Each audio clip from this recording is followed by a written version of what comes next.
ఓం శ్రీ గురుభ్యో నమః. అందరికీ నమస్కారం. In this video, let us examine what is mind and what is past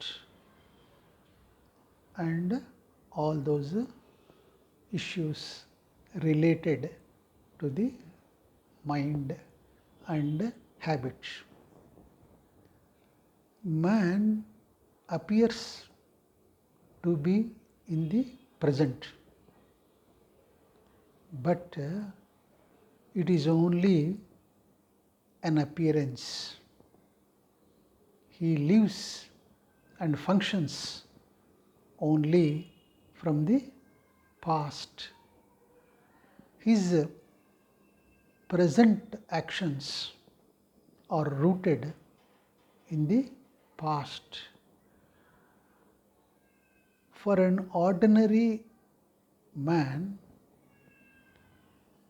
past and future are real for him, and the present is rooted only in the past. That's why he misses the present always. Only for an enlightened man and awakened man, present is real. But for others, the past is real and future is real for them. So, why is it so? Why do you live in the past? Because the past, he safeguards it like a treasure. So, when an ordinary man feels the past as a treasure, naturally his future will also be similar to the past with a slight modification. For example, if a man loves a woman and if that woman dies, then he will search for another woman with similar qualities or physicality of the earlier one only. Because even the woman with whom he wants to develop a relationship of love again is rooted in the past. I mean, in the woman who already left the world and no more. So, this is the state of an ordinary man who misses always the present, because he feels that the mind, the past is a treasure and he cannot afford to miss it. Now, what is the mind? Basically, what is the mind? The mind is nothing but an accumulation of experiences, accumulation of information. It's a kind of data. So, on various aspects of life, it is nothing but the actions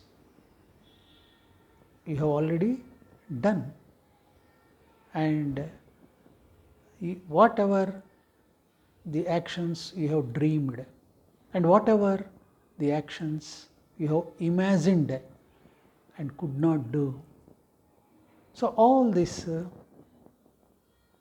cluster constitutes the mind.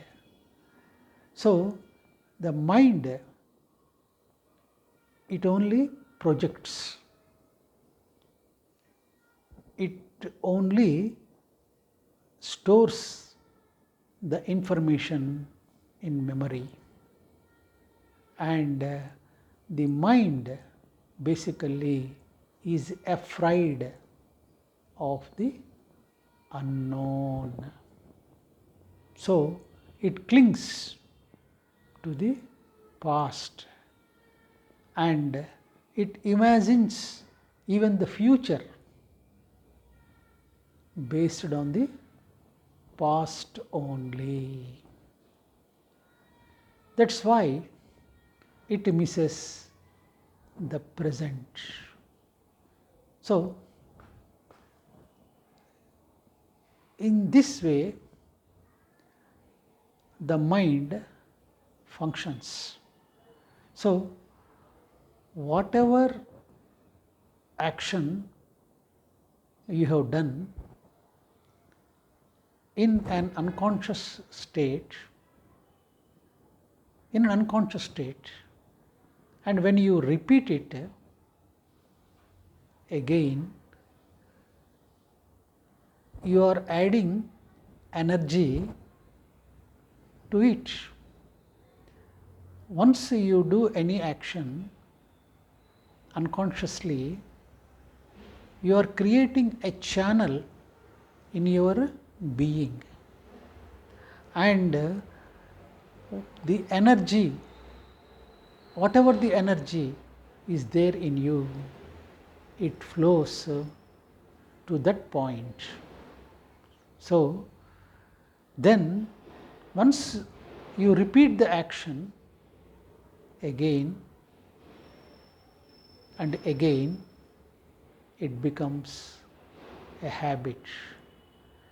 So, repetition of your action, whatever it is, whatever you do unconsciously, and it becomes a habit. Then you know what happens? The habit becomes your first nature, and your inherent nature becomes second.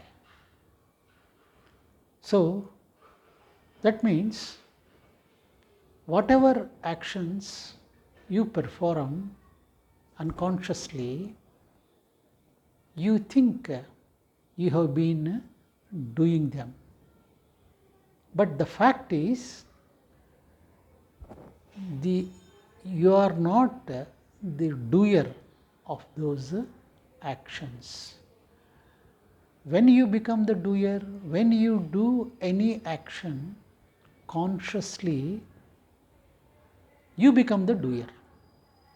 But when habits predominate all your actions and activities,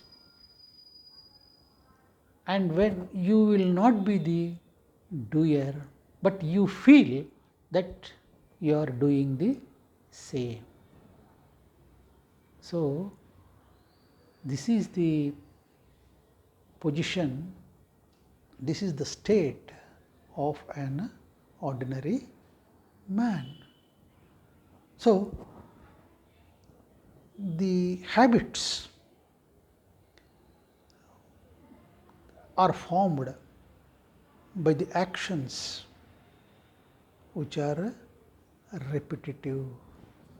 So, suppose for instance, an anger has arisen in you in a situation. So that anger has arisen in a certain situation. Let us say it is yesterday or day before yesterday. So when it has happened and arisen day before yesterday, and when the same mood comes again yesterday, and when you repeat it and reinforce that anger with your action of repetition, then in the third day you become habitual to that kind of action. So the anger comes, then for some time it will be there, and after some time that mood of anger goes down, and you feel that the mood has gone, that the anger has gone, but remember, it has not gone anywhere. In the wheel, the spoke of anger has come up, and now when it goes for a round, the spoke of anger goes down. So you feel it has gone, but it has not gone. It is there inside. It is like just like a seed in the soil, throbbing to sprout at the right moment. Similarly, whatever the actions you have done, you have repeated it unconsciously, they sprout like seeds whenever the right time comes and opportunity arises for them to surface. So it is like this. Suppose a man has stolen some kind of a article at one point, unknowingly and unconsciously,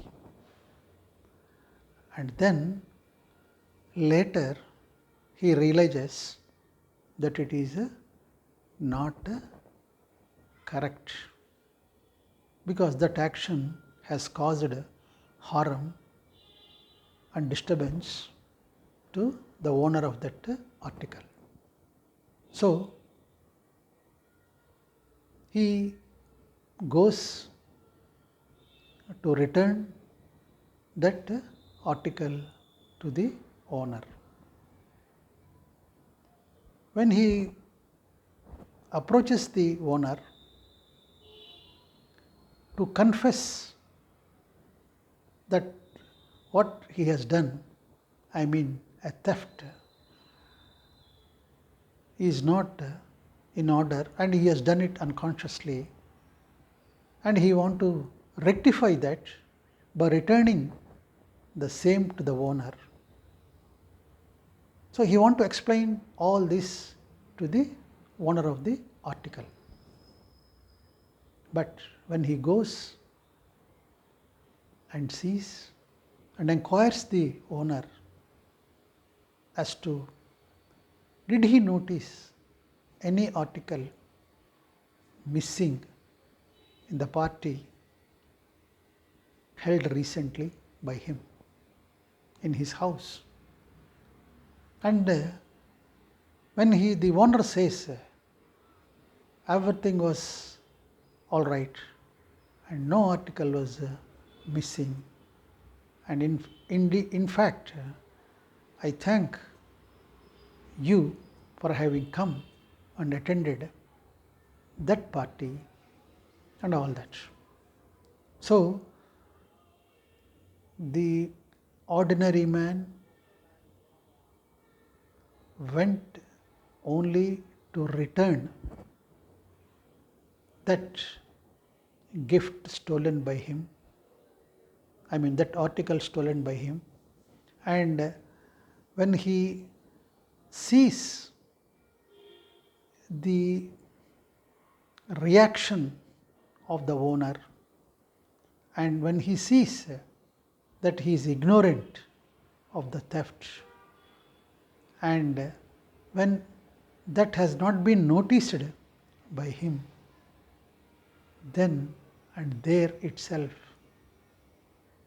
his decision or his confession, whatever he wanted to make, undergoes a radical change, and then he withdraws that kind of decision and act, and returns without confessing the thing, the act which he has done, and subsequent action of return of the article.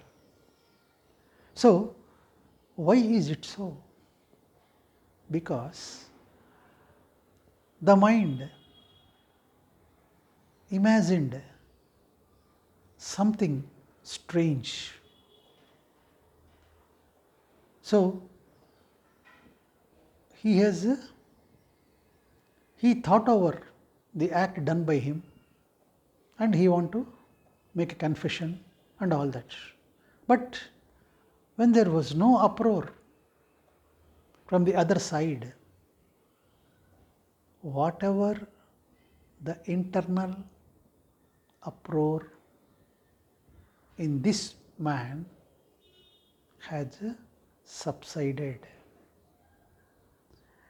and subsequently when a similar situation arises and when nobody is noticing, he again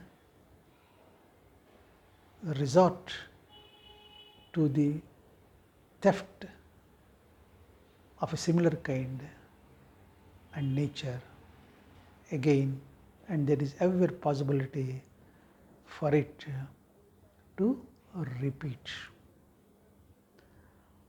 When he repeats the act again, then he is reinforcing the energy, the power and energy to that act, and it becomes a habit subsequently. So, when he does the same act consciously at the first instance itself, then that would not have been repeated, because whatever the act done spontaneously and gets erased and effaced from the memory, because there was no such intention anywhere in him to do that act. It must have happened, and he notices it, and he returns that article. He would have returned that article very casually without any hesitation. So, the point here is that kind of habit, maybe it is anger, maybe it is something else, maybe it is something, but that would not be repeated if he has done those acts consciously. So, in this regard, there is a beautiful incident happened in the life of Eknath Maharaj, a famous saint of Maharashtra. So, Eknath Maharaj was a great devotee of Lord Panduranga, Vitthal. So, there were so many devotees, they used to come and spend time in his bhajans, songs, and all that during the course of worship of the Lord. So, one day the devotees of Eknath Maharaj have arranged for a pilgrimage to the holy places,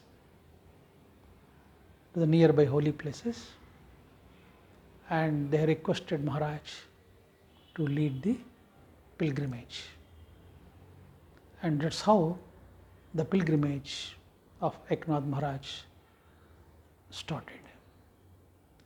So during that period, all they used to stay, all this group of devotees led by Eknath Maharaj used to stay in the nights in the chowtrees and all that available there. And in those times, one night, one devotee, not only one devotee, and some of the devotees have complained to Eknath Maharaj that their articles were being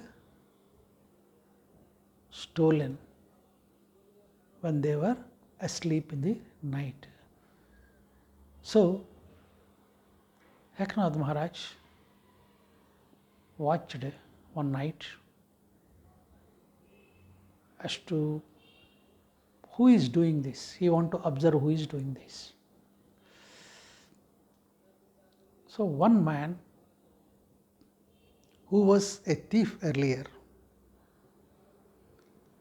in his life and who has requested Eknath Maharaj to permit him to participate in the pilgrimage so that he can wash off all the sins, whatever he has accumulated because of the thefts which he has committed. So he has requested Maharaj to give that opportunity to him, as he wanted to completely come out of that habit and profession of theft. So, and Eknath Maharaj, after a great deal of persuasion,